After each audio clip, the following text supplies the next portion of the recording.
유튜브 시청자 여러분, 안녕하세요. 먹고 사는 이야기입니다.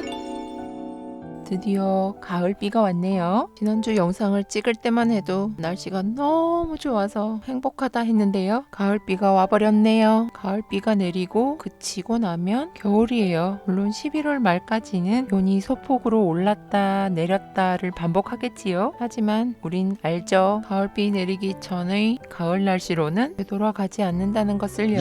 그래서 가을비가 내리고 나면 날씨가 다시 온화해졌다 해도 사람들은 섣불리 얇은 옷을 입지 않아요. 한겨울 패딩까진 아니라도 살짝 덥다 싶을 정도의 두께를 가진 옷을 입지요. 더우면 벗으면 되죠. 추운 건요. 예전엔 추위도 그렇게 타지 않았거든요. 더위를 많이 탔죠. 근데 요즘은 더위도 추위도 너무 타요. 더운 것도 싫지만 추운 건 너무 싫어요. 싫은 게 많아지는 건 까탈스러워서가 아니라 늙어가는 거래요. 확실하게 늙어가고 있나 봅니다. 싫은 거 이야기 나온 김에 싫은 거 좀 더 이야기 해볼까요? 싫은 게 너무 싫으면 극혐이죠. 극혐보다 더 싫으면요, 싫다, 극혐이다 이런 감정을 넘어서게 돼요. 당혹스럽게 된다니까요. 그 당혹스러움을 넘어서면요, 허망해지죠. 날씨 이야기하다가 갑자기 허망하다까지 흘렀네요. 제가 요즘 싫다, 극혐이다, 당혹스럽다, 허망하다 이러는 중이거든요. 며칠 전 집에 엄마가 오셨어요. 제 엄마는요, 저와는 달리 오지랖퍼세요. 사람 만나는 거 무지 좋아하시고요. 처음 만난 사람인데도 마치 몇 년을 만난 사람처럼 연을 튼다고 하지요. 그래서 대화를 들어보면요, 한 수십 년 만나신 분처럼 대화를 하고 계세요. 그래서인지 고향을 떠나 서울로 정착하셨는데도 경제활동을 하시지도 않았는데도 저보다 서울 친구들이 훨씬 많아요. 실속이 있네 없네 해도요, 엄마 휴대폰이 쉴 새 없이 울리는 거 보면 고개가 절로 흔들어져요. 그날도 여느 때처럼 전화를 받고 한참 수다를 떠시더니 끊어서는 저한테 이렇게 말씀하시는 거예요. 본인이 선자리를 주선하셨다면서 좋은 처녀가 있는데 이번 남자분은 좀 마음에 안 드나 봐. 다른 남자분을 소개시켜줘야겠다. 그래요? 그 좋은 처녀는 어떻게 아세요? 잠시 머뭇거리시더니 고모딸 있잖아. 고모딸 이번에 선자리 내고 주선했지. 에? 고모딸요? 이렇게 경악하는 거 보니 고모랑 관계가 안 좋은가 봐 하시겠지만 전 고모랑 관계가 나쁘지 않아요. 그저 안 만난 지 40년 정도 됐다. 거의 이상가족 수준이죠?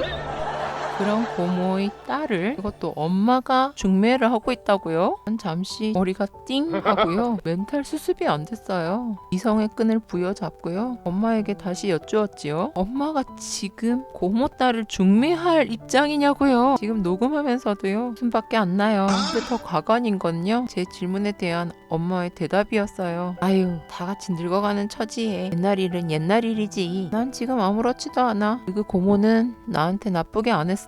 아까 싫다, 극혐이다를 넘어서면 뭐가 나온다고 했죠? 당혹스럽다 못해 허망한 느낌이 든다고 했잖아요. 엄마의 해맑고 천진한 대답에 전 허망함과 황망함, 이런 부정적이고 불쾌한 기분에 휩싸였어요. 그런 제 모습을 보던 엄마가 난 다 용서한다. 이 나이에 뭐 다 지나간 과거고 이번 총각이나 마음에 들었으면 좋겠다. 남자 집이 부자래. 왜 그렇게 봐. 잘 되면 좋지. 그간 일은 다 잊으시고 모든 걸 다 용서하셨다는 엄마의 말씀에 전 문득 영화 밀양이 떠올랐어요. 영화 밀양 보셨어요? 혹시라도 안 보셨다면 잠시 시간 내서 보세요. 명작이에요. 잠시 줄거리를 이야기한다면 남편을 잃고 아들과 엄마가 단둘이 밀양을 내려오지요. 그 아들의 웅변학원 선생님이 아들을 유괴하고 살해해요. 유괴범은 다행히 잡혀서 교도소로 수감되고요. 괴로워하던 엄마는 교회를 찾아가 신앙으로 하루하루를 버텼지요. 신앙의 힘이 깊어진 아이의 엄마는 유괴범을 용서하려고 교도소까지 찾아가서 유괴범을 만나요. 면회실로 찾아온 유괴범은 하나님께 회개하고 구원받아 이미 그분께 용서를 받았다며 자기가 살해한 아이의 엄마에게 너무나 해맑게 웃어 보이지요. 전 특정 종교를 폄훼할 생각이 전혀 없습니다. 오해 마세요. 종교 이야기를 하고 싶어서 밀양 이야기를 꺼낸 게 아니에요. 하나님으로부터 이미 용서를 받았다는 유괴범의 말에 아이의 엄마는 큰 충격을 받지요. 그리고 울부짖지요. 아이의 엄마인 본인이 용서하기도 전에 유괴범은 이미 용서를 받았으니 용서할 의미가 없는 거죠. 내가 용서하기도 전에 어떻게 하나님이 용서할 수가 있어요? 이런 대사가 있어요. 이 지점인 것 같아요. 이 대사가 제가 엄마에게 하고 싶었던 이야기였나 봐요. 지난 영상에서도 말씀드렸지만 아빠와 엄마 굉장했거든요. 얼마나 굉장했으면 제가 제 고향을 안 가려고 하잖아요. 두 분이 이렇게 싸우는데 삼촌이며 고모며 엄마를 좋게 보겠나요? 게다가 아빠는 불의의 사고까지 당한 아픈 손가락이잖아요. 그런 아빠를 곁에서 힘을 주진 못할 망정 밖으로 도는 엄마가 얼마나 얄밉겠어요. 집안은 조용할 날이 없었어요. 엄마 아빠 싸움뿐만 아니고요. 집안 어른들까지요. 고성은 기본이고요. 몸싸움까지요. 치고 받고 젊은 엄마는 파이터였어요. 아빠랑 싸우고요. 삼촌들과 돌아가며 싸우고요. 할머니랑 싸우고요. 자세한 이야기는 안 할래요.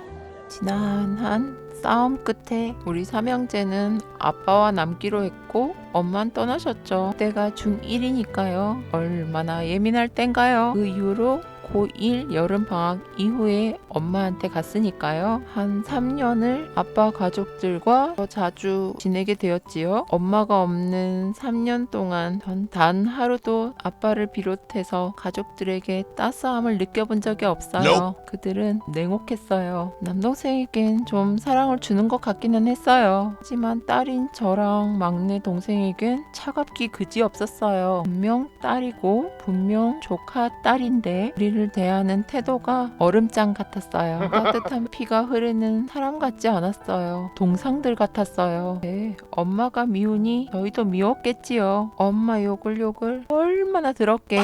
견디다 못한 막내 동생은 초등학교 때 엄마를 찾아 아빠 집을 나갔고요. 엄마가 미웠던 저는 아빠 곁에서 고1까지 버티다가 냉대와 멸시를 못 이겨서 아빠 곁을 떠나 엄마에게 온 케이스지요.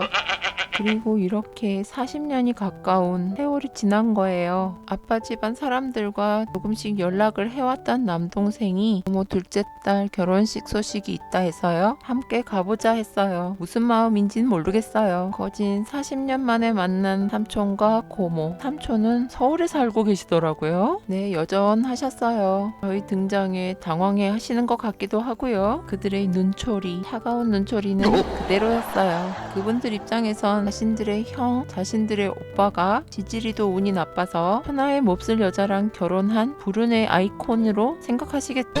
우리는 하나의 몹쓸 그런 여자를 따라간 몹쓸 아이들이고요. 그래서 그분들 중 단 한 명도요. 저희의 안부나 저희의 소식을 알려고 하지 않으셨어요. 내팽개치신 거죠. 거진 40년 만에 결혼식에서 만났는데요. 단 한 분도 너희들 어떻게 살아왔냐, 어떻게 지냈냐 묻지 않으셨어요. 그분들 성정을 어느 정도는 알고 있잖아요. 뭘 기대했을까요? 밝게 인사드리고 헤어졌는데요. 돌아오는 길에 이런 생각은 들었어요. 난 저런 어른들은 되지 않아야지.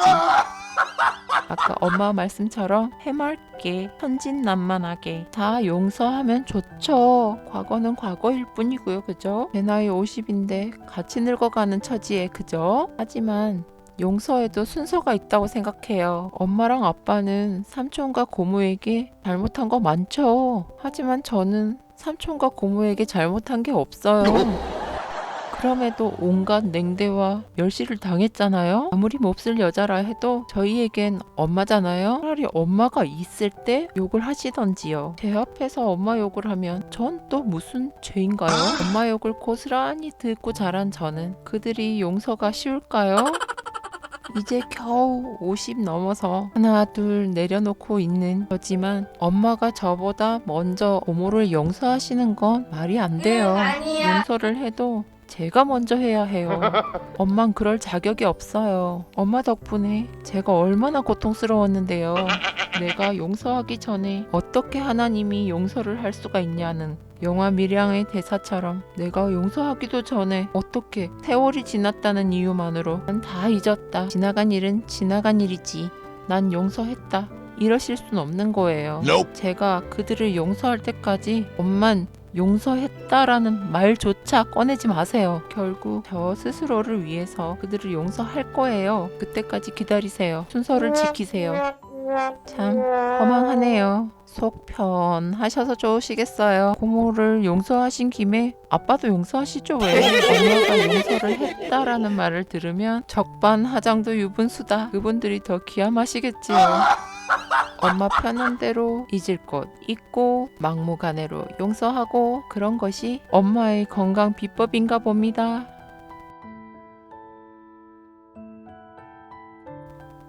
먹고 사는 이야기 구독과 좋아요 알림 설정 해주실 거